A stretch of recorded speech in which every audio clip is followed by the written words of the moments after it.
आदरणीय सभापति जी, भारत 2.5 मोर्चे पर लड़ाई लड़ रहा था। 2 मोर्चे तो सबको पता है, लेकिन ये जो आधा मोर्चा है ना, उस आधे मोर्चे में एक राहुल ऑक्युपाइड कांग्रेस भी है। राहुल ऑक्युपाइड कांग्रेस क्या, मैं बताऊंगा।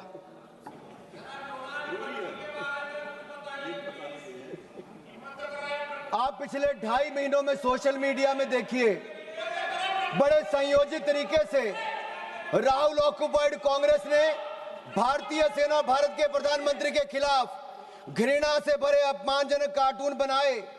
इसी कांग्रेस पार्टी ने, राहुल ऑक्युपाइड कांग्रेस ने आर्मी चीफ को सड़क का गुंडा कहने का काम किया।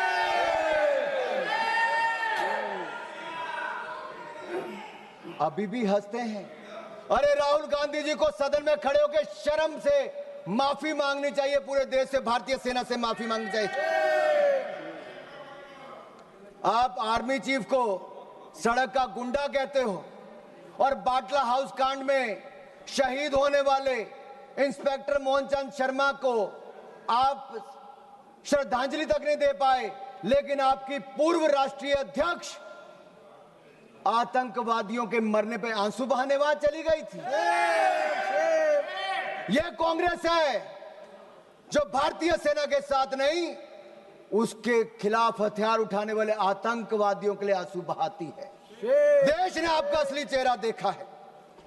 इससे बड़ा पाप और क्या हो सकता है कि आपने भारत को अपमानित और पराजित करने वाले राष्ट्र साबित करने में कोई कसर नहीं छोड़ी।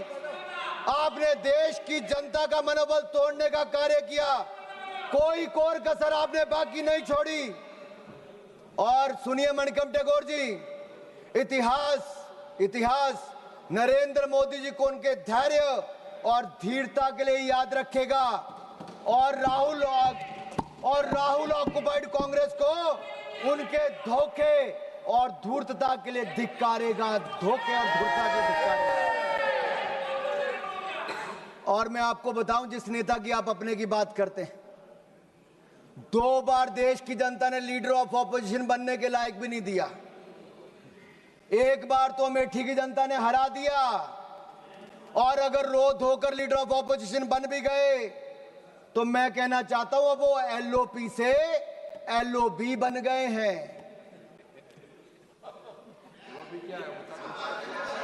किरण जी पूछ रहे एलओबी का ही है भाई, पार्लियामेंट्री अफेयर मिनिस्टर को तो मुझे बताना पड़ेगा। एलओपी लीडर ऑफ ऑपोजिशन से एलओबी लीडर अपोजिंग भारत बन गए हैं।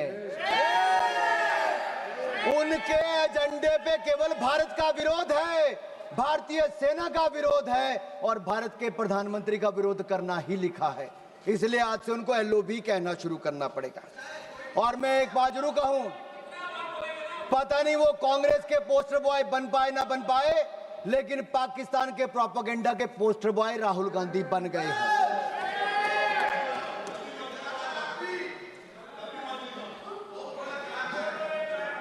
आपकी दुआ स्वीकार हो। अब माननीय सभापति जी, आज सदन ने ऑपरेशन सिंदूर पर चर्चा करनी थी, लेकिन कांग्रेस के नेताओं में होड़ लगी थी कि कौन पाकिस्तान का सबसे सगा, सबसे प्रिय उभर कर सामने आए। और एक पूर्व गृह मंत्री ने जो कल इंटरव्यू दिया, उस इंटरव्यू में साफ देखने को मिलता है, वो कहते अगर पाकिस्तान का हाथ इसमें नहीं दिखता है तो आप कैसे कहते हो कि पाकिस्तान से टेररिस्ट आए थे। ये लोग कभी हिंदू आतंकवाद कहते हैं, कभी पाकिस्तान को बचाने के लिए आते हैं। कांग्रेस पार्टी में पाकिस्तान के इतने बड़े बड़े एडवोकेट आज हैं कि पाकिस्तान अपनी पैरवी बाद में करता है, कांग्रेस के नेता उनकी पैरवी करने के लिए पहले खड़े हो जाते हैं। और मैं इतना जरूर कहूंगा, पाकिस्तान सेना और पाकिस्तान सरकार लश्कर राहुल के बयानों को अपने पक्ष में इस्तेमाल कर रही है।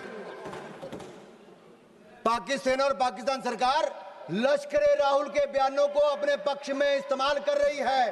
और यही नहीं, पाकिस्तान सेना के प्रोपेगेंडा वीडियो में कांग्रेस पार्टी के राष्ट्रीय अध्यक्ष, उनके बयान को लेकर पूरी दुनिया भर में दिखाया जा रहा है। मुझे पहले लगता था इनको दिक्कत मोदी जी से है, लेकिन अब मुझे पूर्ण विश्वास है इनकी दिक्कत मातृभूमि से भी है। और कहने को तो आईएनसी है, लेकिन आईएनसी अब इनके बयानों और इनके तरीकों से यही लगता है ये अब कहीं इस्लामाबाद नेशनल कांग्रेस बन गई है। क्योंकि पाकिस्तान द्वारा फैलाए गए झूठे नैरेटिव और आड़ के पीछे आप रुक रहे हैं। कांग्रेस आइडिया ऑफ डिप्लोमेसी यही रहा, माननीय सभापति जी। और मैं जो कह रहा हूं मैं जो कह रहा हूं मैं उसको ऑथेंटिकेट करने के लिए तैयार हूं। कांग्रेस आइडिया ऑफ डिप्लोमेसी क्या था? इनका केवल डोजियर तैयार करने का था, डिनर खिलाने का था, डिसीजन करने का नहीं था। नहीं तो 26/11 के हमले के बाद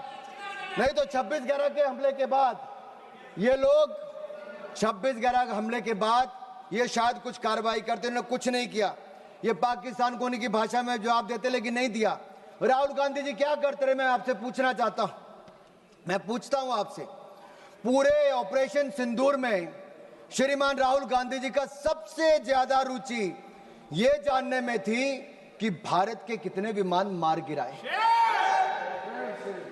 उनका एक बयान भी ऐसा नहीं है जहां उन्होंने जानने की कभी कोशिश की हो कि हमारी सेना ने, हमारी वायुसेना ने पाकिस्तान में कितनी तबाही मचाई है, पाकिस्तान के कितने आतंकवादियों को मार दिया है, पाकिस्तान के कितने आतंकवादी ठिकानों को तबाह किया है, उनके कितने डिफेंस सिस्टम को खत्म किया है, उनके कितने एयरबेस उड़ाए हैं, पाकिस्तान को कितनी हानि पहुंचाई है। इसमें राहुल जी का कोई इंटरेस्ट नहीं था, मात्र इंटरेस्ट था भारत के कितने विमान गिराए गए। आखिर ये जानकारी वो किससे साझा करना चाहते थे? जिनके हाथ रक्षा दलाली में रंगे रहे हों, अब किसके लिए दलाली करना चाहते हैं ये मुझे पता नहीं। और मैं तो इतना ही कहूंगा, जुबान पर पाकिस्तान, दिलों में साजिश पलती है। ऐसे लोगों की वजह से ही तो चिताएं जलती हैं। देश को लूटकर जो अपने महल बनाते हैं वो इतिहास में गद्दार कहलाते हैं, गद्दार कहलाते हैं।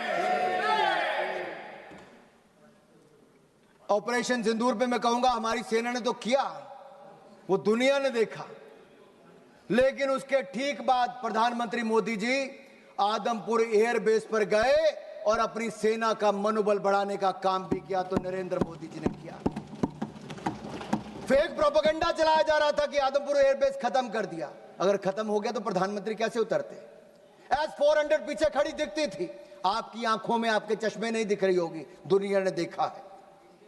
यही नहीं, मैं आपको यह कहना चाहता हूं, न्यू रूल ऑफ एंगेजमेंट में हमने तय कर दिया है कोई भी आतंकवादी घटना को एन एक्ट ऑफ वॉर माना जाएगा। मैडम मैं 5-7 मिनट और लूंगा, मेरे जो टाइम मुझे पार्टी ने दिया वो 5-7 मिनट। किरण जी भी यहां पर हैं। और न्यूक्लियर ब्लैकमेल की जब बात चलती है, अटल बिहारी वाजपेयी जी ने भी स्पष्ट कर दिया था, और नरेंद्र मोदी जी की सरकार ने तो कह ही दिया है, हमने एस्केलेशन भी नहीं की, हमने केवल आतंकवादी ठिकानों को प्रहार किया। लेकिन जब पाकिस्तान ने हमारे सेना या सिविलियन ठिकानों पर प्रहार करने का प्रयास किया तो हमने ऐसा जवाब दिया है कि कांग्रेस नहीं,